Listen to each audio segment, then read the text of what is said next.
दोस्तों, क्या आपको मालूम है कि हमारी ज़िंदगी में 5 किस्म के लोग रहते हैं जिनके सोचने का नज़रिया, तरीक़ा, उनकी मानसिकता बहुत मुख्तलिफ होती है। हो सकता है कि हम जो लोग इस वीडियो को देख रहे हैं इन 5 किस्मों में से किसी एक किस्म में ज़रूर आएंगे। आपको खुद सोचना है कि आप इन 5 किस्मों में से किस में आते हैं। नंबर 1, पहली किस्म के अंदर वो लोग आते हैं जो हमेशा लोगों के मनफी पहलू पर नज़र रखते हैं। They always look bad side of the people. For example, if you are going good in any field, they will say मज़ा नहीं आया, जुगाड़ से किया है। अगर आप पैसा बहुत ज़्यादा कामयाब हो रहे हैं पैसा कमाने में, तो दे विल से हराम का पैसा है। Always looking the bad side of the people. I have seen many people such, you might have been gone through such a people. होता ये है कि अगर आप किसी से मोहब्बत करते हैं या आप किसी को अपना मानते हैं, आपकी कोई औलाद है, अगर वो कुछ गलती करती है तो व्हाट डू यू से? आप कहते हैं ये मेरी औलाद है, ये गलत नहीं कर सकती, मारो डीक्रोचे, कैन डू एनीथिंग।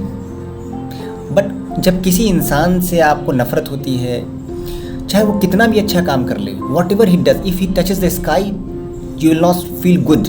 आपको अच्छा ही नहीं लगेगा, मज़ा नहीं आया। कुछ इस किस्म के लोग हमारी ज़िंदगी में रहते हैं।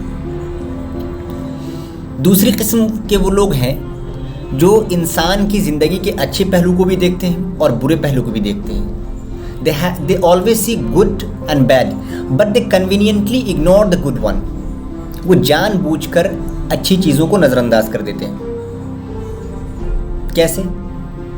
वो देखते हैं कि इंसान की ज़िंदगी में जो चीज़ अच्छी हो रही है उसको छोड़ दो। अक्सर आपने देखा होगा बीवियाँ शिकायत करती है कि मेरे शौहर ना ऑलवेज डिग द नोज़, हमेशा नाक में उंगली करते रहते हैं, बहुत खर्राटा लेते हैं, बहुत गुस्सा करते हैं। आपके शौहर कुछ अच्छा काम भी करते होंगे, you should have two point out them. ऐसा होता है, हमारी औलाद ये करती है, हम उसे कुछ लोगों को बताते वक्त उसकी शिकायतें करने लगते हैं। मेरा स्टूडेंट ऐसा है। We do not focus on the good part of the people, it happens. Third kind of people is that जिन्हें लोगों की अच्छाई और बुराई से कोई मतलब नहीं होता। They have got nothing to with them. आप अच्छा करो बुरा करो, दे बिकम न्यूट्रल। वो हमेशा न्यूट्रल ही रहते हैं, उनको कोई फ़र्क नहीं पड़ता। आप आसमान छू लो, ज़मीन छू लो, they have got nothing to do with. ऐसा भी नहीं होना चाहिए हमें। चौथी किस्म के लोग वो होते हैं जो लोगों की अच्छाई और बुराई दोनों को देखते हैं, लेकिन बुराई को नज़रअंदाज कर देते हैं और अच्छाई को कबूल करते हैं। या ये कह लीजिए कि बुराई के साथ समझौता करते हैं, उसको समझने की कोशिश करते हैं कि आज आखिर इससे क्यों गलती हुई।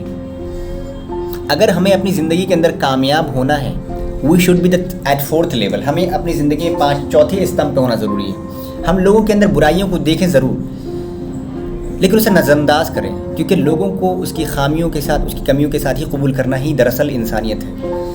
अगर हम ये चाहेंगे कि कोई इंसान परफेक्ट हो जाए, तो ही और she will never be perfect.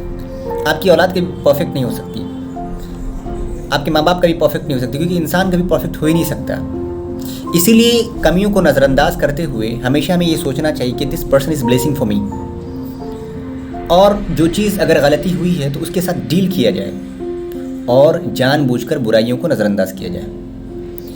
5वीं किस्म होती है उन लोगों की जो सिर्फ़ और सिर्फ लोगों की अच्छाइयों को देखते हैं। होते हैं बहुत कम लोग, लेकिन ये ज़्यादातर खुसूसियत सिर्फ अल्लाह तबारक व तआला की है। सिर्फ only God can do this. He always looks the very good side of the people, और हमारी ख़ताओं को, गलतियों को माफ़ करते रहता है। लेकिन हमारी ज़िंदगी में हमें कामयाब होने के लिए we should not be at very first level, जहाँ हम लोगों की सिर्फ बुराइयों को देखें, और ऐसा भी नहीं होना चाहिए कि लोगों की सिर्फ अच्छाइयों को देखें, क्योंकि अच्छाइयाँ भी इंसान को कमज़ोर कर देती हैं और जो है उसको नुकसान पहुंचाती रहती हैं। हाँ, आप ऐसे इंसान को देखें जो बुराई करने के साथ साथ उसको एक्सेप्ट करता है और उसको नज़रअंदाज करने की कोशिश करें। यही है आज का हमारा सबसे खूबसूरत सबक, और आप कोशिश करिएगा, आप देखिएगा कि आप किस लेवल पर आते हैं। और ज़िंदगी खूबसूरत बनाने के लिए हमें at least should be on the 4th level. Thank you for watching this video. Have a good